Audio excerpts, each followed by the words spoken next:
अच्छा बताओ, काम क्या क्या आते हैं घर के? कौन से काम कर लेती हो किंजा? हैं? झाड़ू करती हूँ। झाड़ू ऊंचा बोलना, आवाज नहीं उनको भी। झाड़ू करती हूँ। हैं?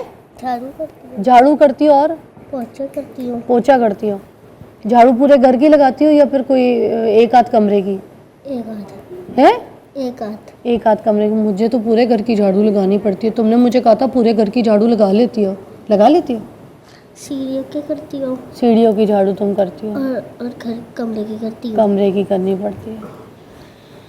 यार बड़ी मेहनत करनी पड़ती है सीरियसली। अब पोछा पोछा पोछा कहाँ लगाती हो? पोछा है? घर में। घर में? हाँ अपने घर में? हाँ जी। हाँ। सहन में भी लगाती हो? नहीं, सिर्फ पूरे कमरे में लगाती हूँ। मेरी बहन तो अपने मेरे से अपने घर में भी पोछा लगवाती है और मेरी बहन मुझे कहती है जाके मेरे घर में भी पोछा लगाओ। मैं उसके घर में भी पोछा लगाती हूँ, मैं उसके बच्चों के घर में भी जाके पोछा लगाती हूँ। फिर बोर भी हो जाती हूँ। तुम बोर होती हो इसलिए पोछा लगाती हो ना? तो बर्तन बर्तन धोने आते हैं?